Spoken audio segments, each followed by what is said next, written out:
Good afternoon.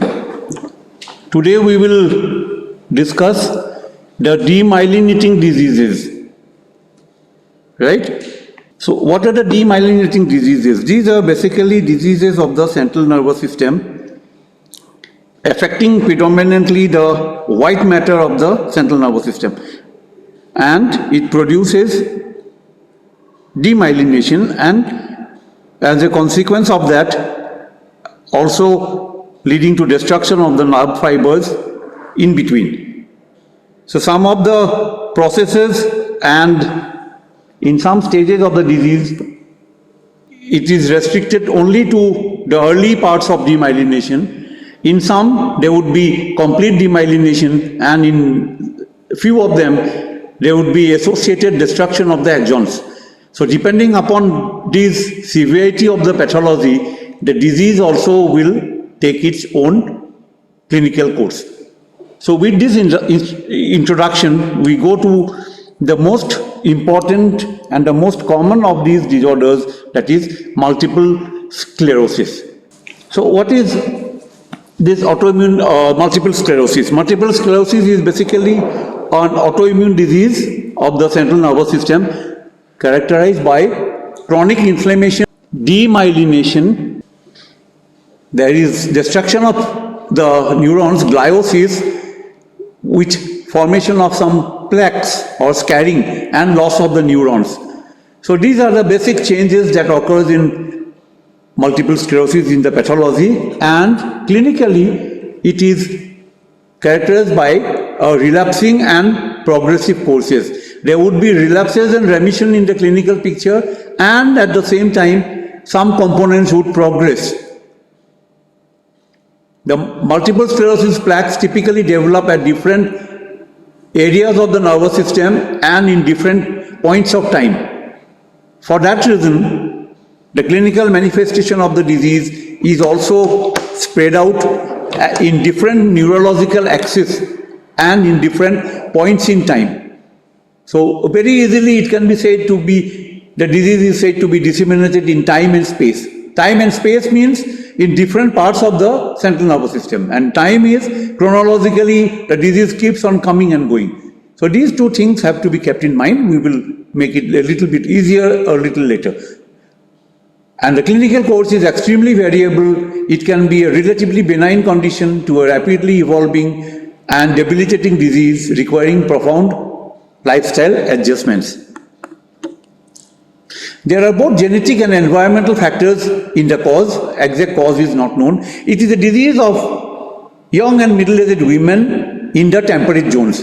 These are the people most commonly affected, and these are the geographical locations where the disease would be found. So much so that the disease starting for the first time in elderly people or in males, you will have to exclude other causes of neurological presentation before you come to multiple sclerosis. This environmental concept of the temperate zones is extended widely, in the sense that if a person has been born in the temperate zones and has migrated to a tropical area like India, even then the impact of the temperate zone will come and play. If a person born in the tropical areas and has migrated to the temperate zones, the chances of developing multiple sclerosis would be more than other counterparts remaining back in the tropical areas. So other than that, exposure to sunlight, vitamin D, exposure to the Epstein-Barr virus, may be other causative factors leading to either protection from or development of multiple sclerosis. There are genetic factors also. First degree relatives, it's quite high. The concordance in monozygotic twins is as high as 30%. But there are multiple genes, not one gene locus, and the genetic profile is not completely understood. There is also an immune component in the hypothesis, which is supported by the presence of increased T lymphocytes in the CSF and increased immunoglobulin synthesis within the CSF and in the central nervous system. So these accounts for the etiology and the pathogenesis of the disease. So genetic predisposition with environmental overplay with some amount of immunological support usually leads to the disease. The environmental factors are usually habitat in the temperate zone and certain associated factors of exposure to sunlight and consequent vitamin D presence or deficiency and exposure to Epstein-Barr virus. In the pathology, the CNS inflammation starts with entry of the activated lymphocytes across the blood-brain barrier, which recognize the myelin-derived antigens on the surface of the CNS antigen-presenting cells, especially the microglia, and undergo clonal proliferation. So there will be clonal proliferation of these antibodies as a result of antigen stimulation. And that will lead to inflammatory cascade and release of cytokines, and this leads to destruction of the oligodendrocyte, the myelin unit of the oligodendrocyte by the macrophages. So once the myelin is destructed, that will result in formation of plaques of inflammatory demyelination in the periventricular regions of the brain, in the optic nerves and in the subpial regions of the spinal cord. So the disease can be histologically widespread, although clinically it may be restricted to one or two sites. What is a plaque? This plaque is a circumscribed area of disintegration of myelin sheath, which has already been destroyed, together with infiltration of activated lymphocytes and macrophages, and along with perivascular inflammation. After an acute attack, the gliosis follows, leaving a shrunken scar. The initial clinical deficit caused by effect of inflammatory cytokines on transmission of the nervous impulse rather than structural disruption, as I have told you earlier. In the early phases, the destruction is not so much structural, it is more functional, so that the neurotransmitter or the neurotransmissions are hampered. That is why if the disease can be tackled at the early stages, recovery would be much better with anti-inflammatory drugs like glucocorticoids.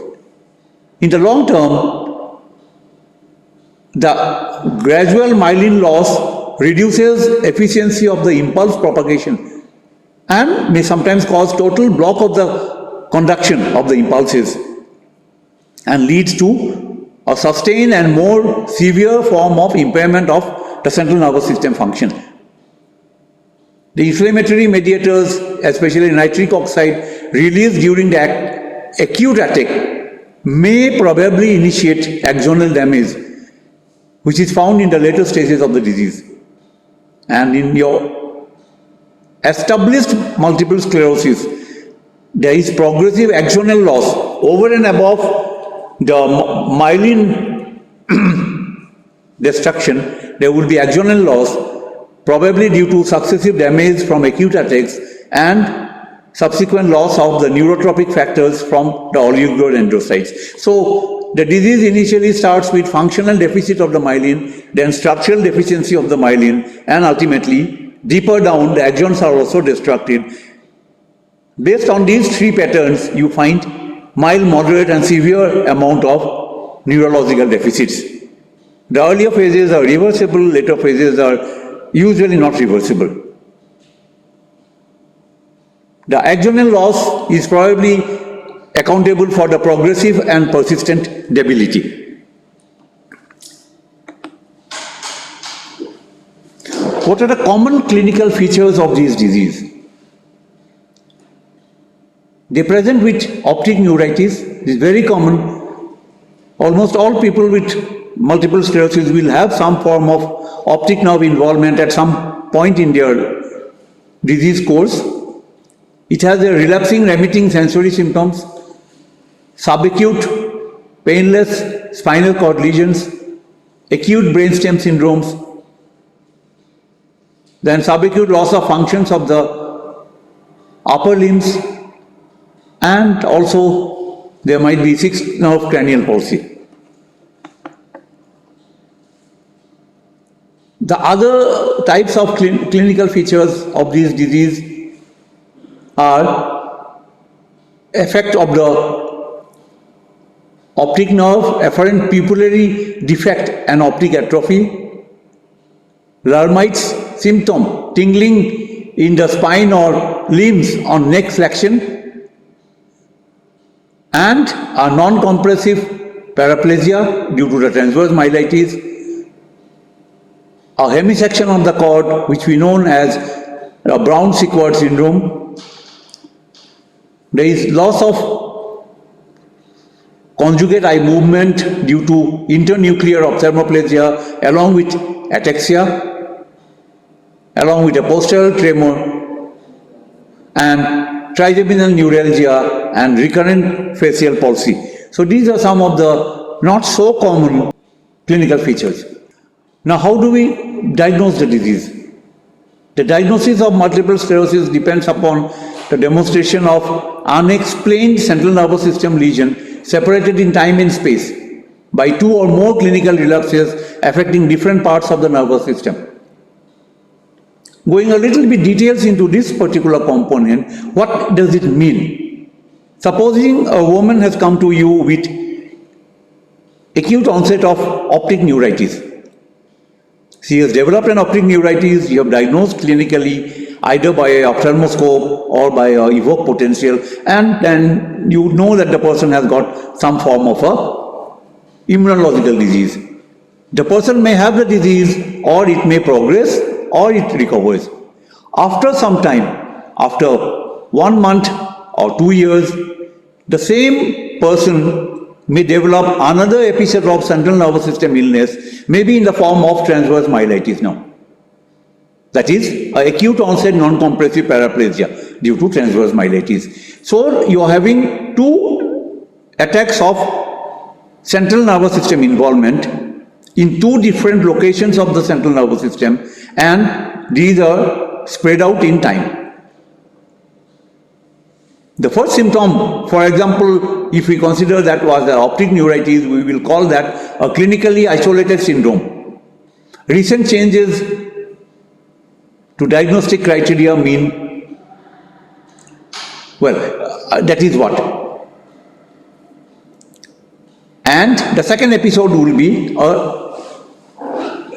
the subsequent attacks are the superimposed lesions in the particular disease. Now, what you mean by these clinically isolated syndrome, once we come to the diagnosis of the disease, it was earlier not possible to diagnose multiple sclerosis with only one episode.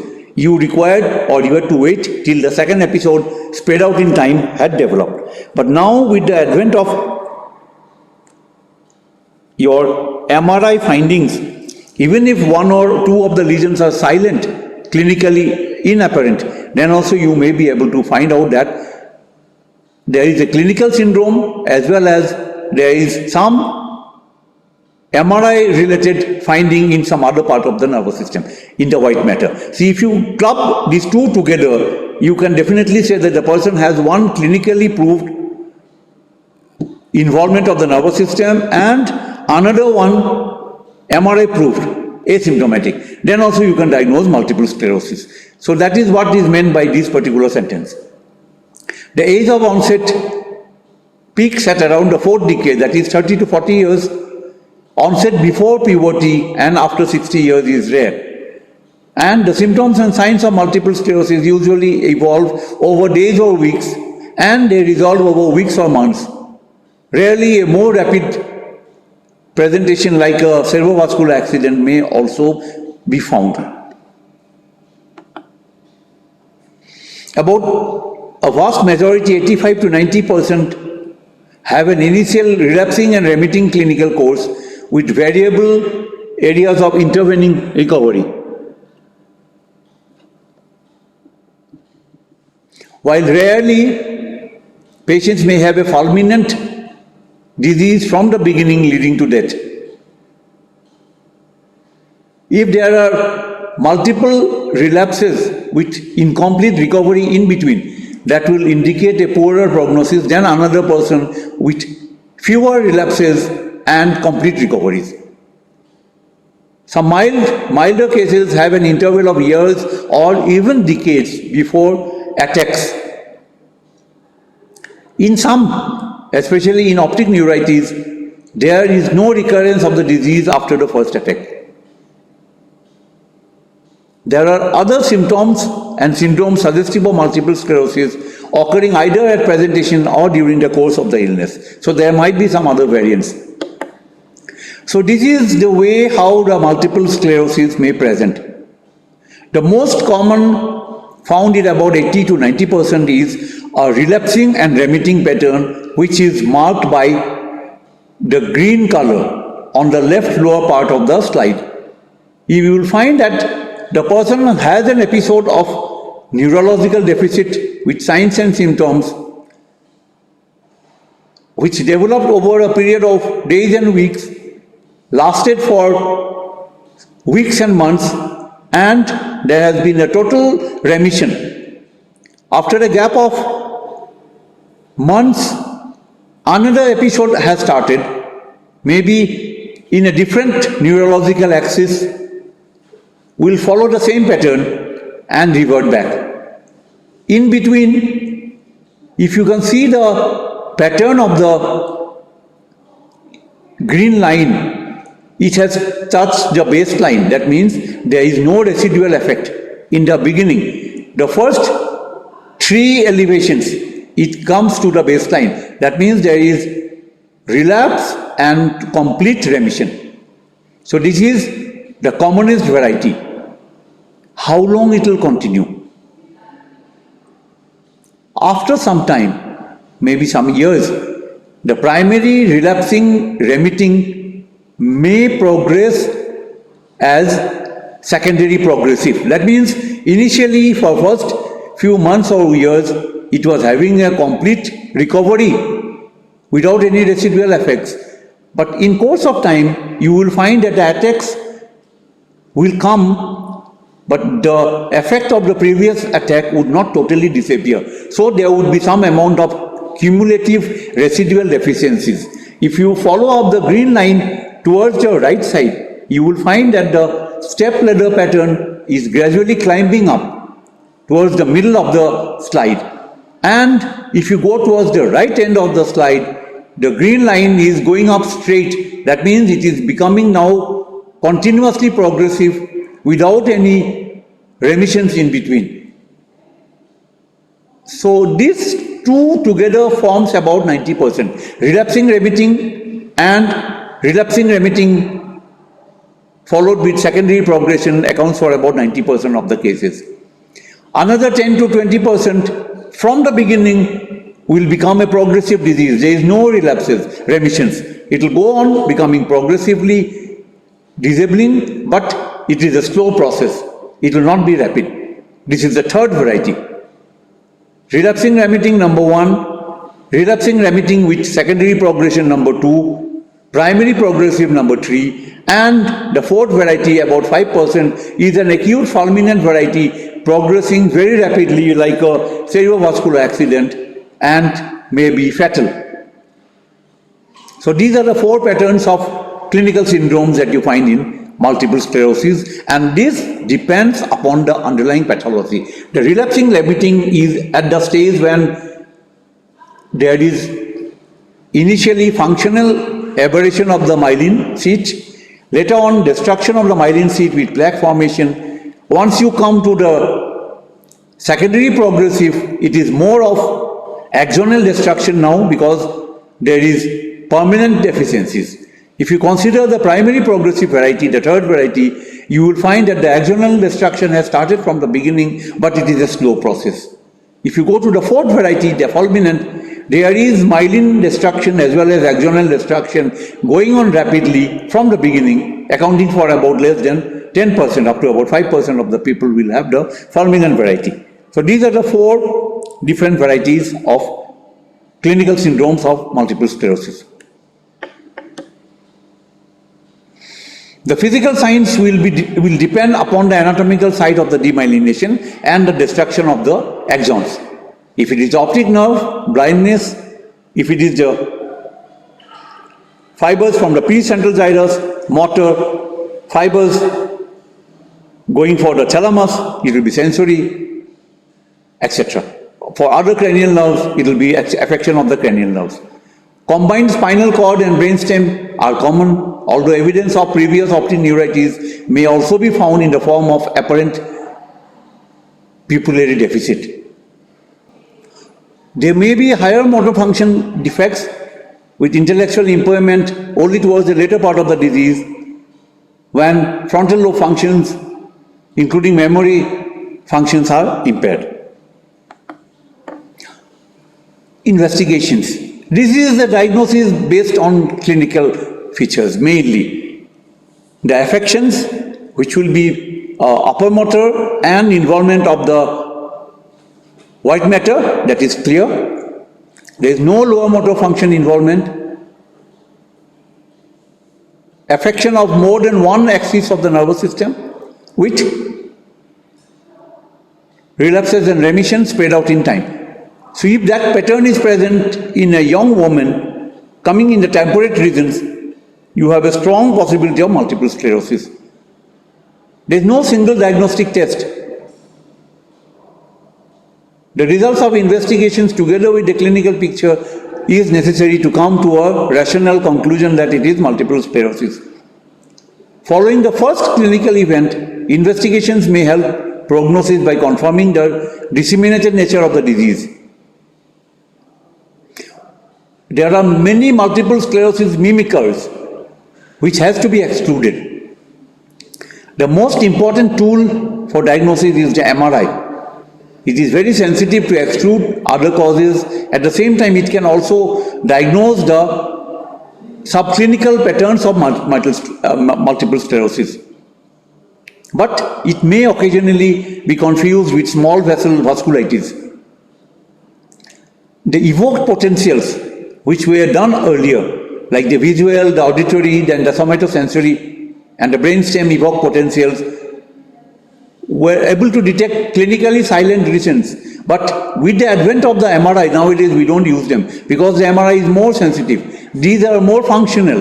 MRI will give you a more structural diagnosis, so MRI would be more reliable.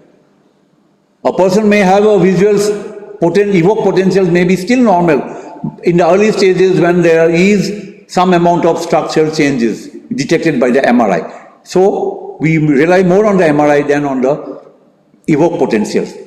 Another important thing is the CSF. Because of the immune pattern of the disease with lymphocyte infiltration, there is a lymphocytic pleocytosis in the acute phases with oligoclonal IgG immunoglobulin bands in a high percentage of these people in between attacks, 70 to 90%. But these oligoclonal bands are not specific for multiple sclerosis and denote only intrathecal inflammation, and provided they are unique for the CSF, and they can appear in other disorders also. So whenever there is a intrathecal inflammation, these oligoclonal bands may appear. The other potentially treatable diseases have to be excluded, like the B12 deficiency of the nervous system, infections, the viral infections, and spinal cord compression, because spinal cord compression also will lead to a paraplegia or a quadriplegia, which is very common in this disorder. Now the flow chart, you exclude other structural diseases and identify the plaques of demyelination. Image area of clinical involvement, either a MRI or a myelography. Demonstrate other sites of involvement by MRI, either by the visual evoked potential or sensory or brainstem evoked potential. You have to demonstrate that the disease is inflammatory. CSF will give you cell count and oligoclonal bands.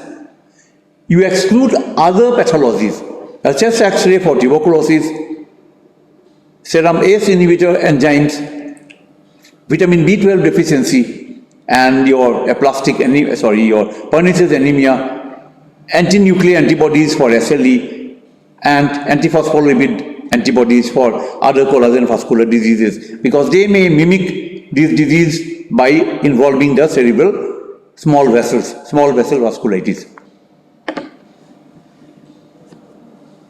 Management of multiple sclerosis. There are different principles of treatment, 4 principles basically. You have to manage an acute episode and prevent further relapses, treatment of the complications, and manage the patient's disability. These are the 4 broad headings under which you treat these people. And how do you actually manage? You manage with drugs for the acute episode, drugs for disease modifying, and you give drugs for symptoms and for complications and for disability. Now for the acute episode. High dose of glucocorticoids intravenously or also orally, short pulses, 3 to 5 days, will shorten the duration of the acute episodes, and prolonged administration does not alter the long-term course and is associated with severe side effects and should be avoided. So the pulse should be given for 3 to 5 days. They can be given up to 3 times in a year, but use should be restricted to those individuals with significant function-threatening deficits. Prophylaxis to prevent glucocorticoid-induced osteoporosis should be given by calcium supplements and other drugs to prevent osteoporosis.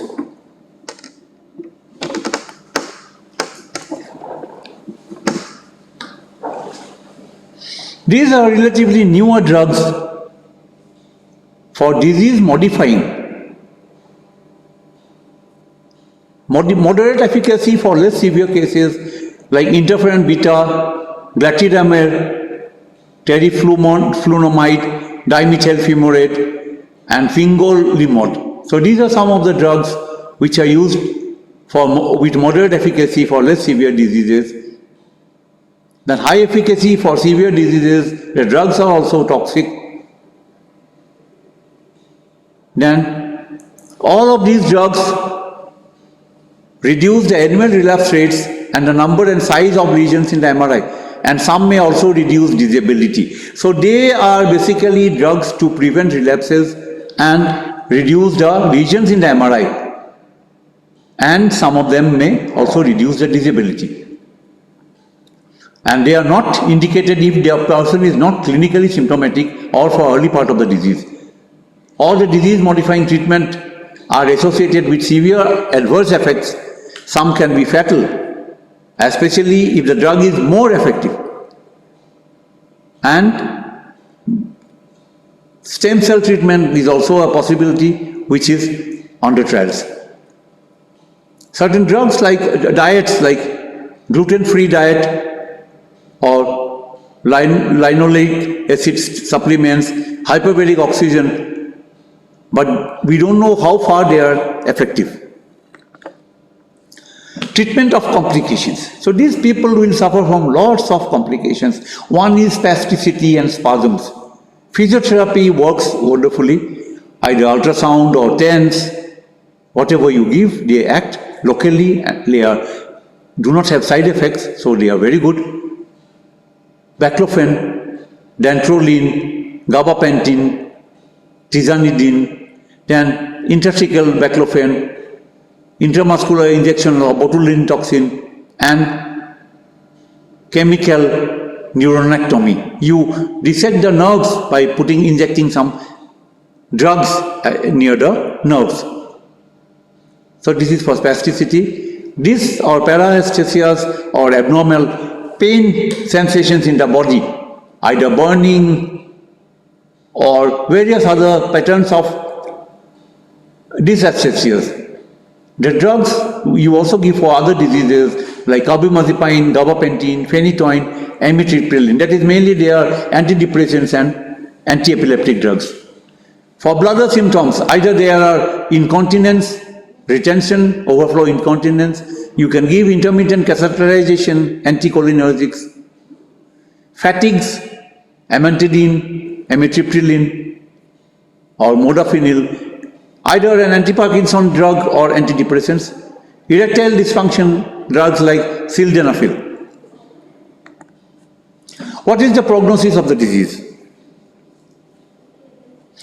It's difficult to predict accurately, especially in the early stages. Once the disease progresses and you see that the person has not having too many relapses over the years, outcome is very good.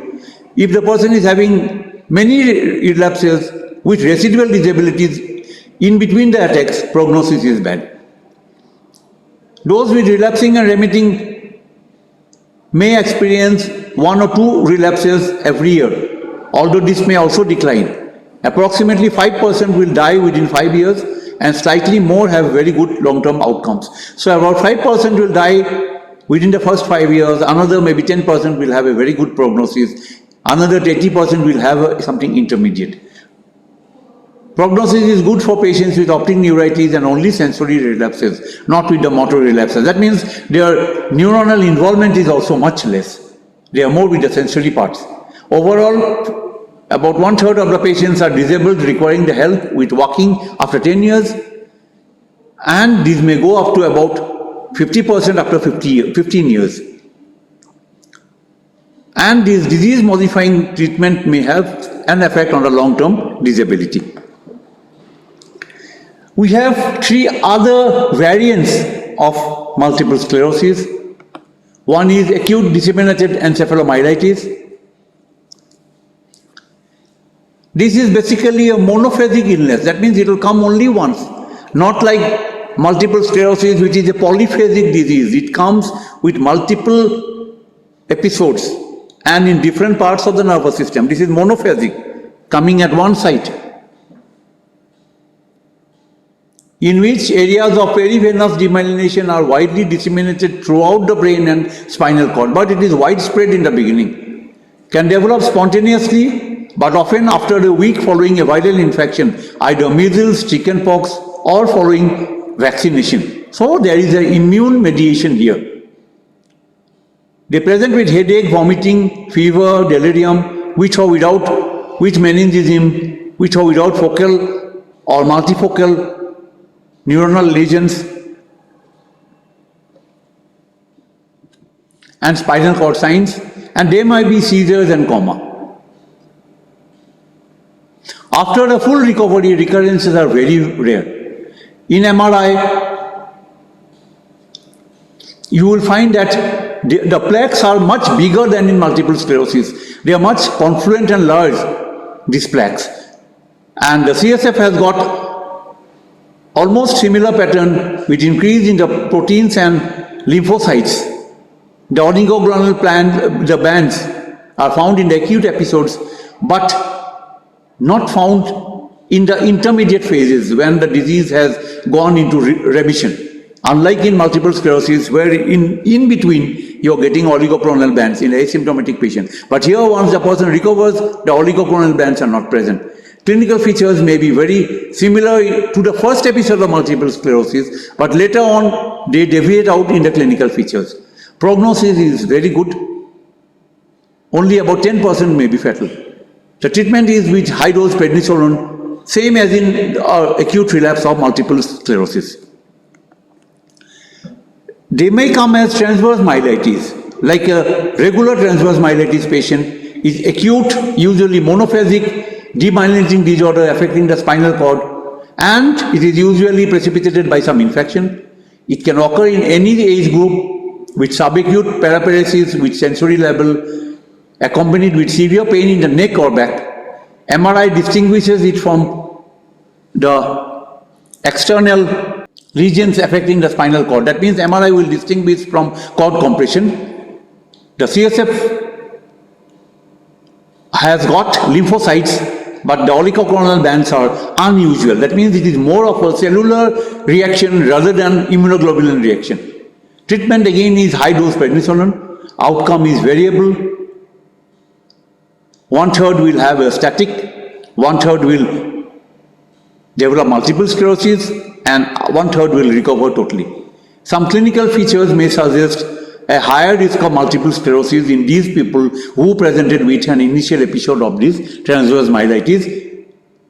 not a component of multiple sclerosis, you should remember. Because sometimes transverse myelitis may be a component of multiple sclerosis, in which case there will be plaques, in which case there will be also oligoclonal bands. But these are not present. But a pure multiple sclerosis, transverse myelitis may act as a high risk for transverse myelitis.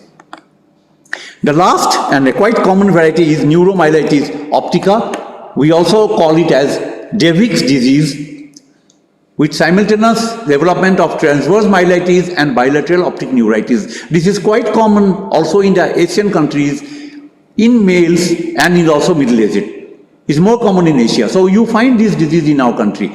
Majority of the cases are associated with antibody to a neuronal membrane channel, aquaporin 4.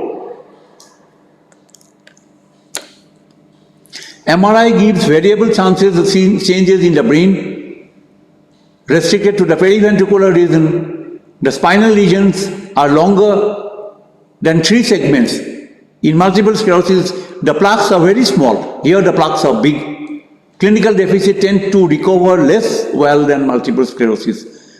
They do not recover as good as multiple sclerosis, and the disease may be more aggressive with more frequent relapses. And treatment is with glucocorticoids and immunosuppressants and plasmapheresis as compared to multiple sclerosis. So that's all we have for today. So we'll meet again next Monday. Thank you. Thank you, sir. Thank you. Thank you, sir. Thank you, sir. Thank you, sir.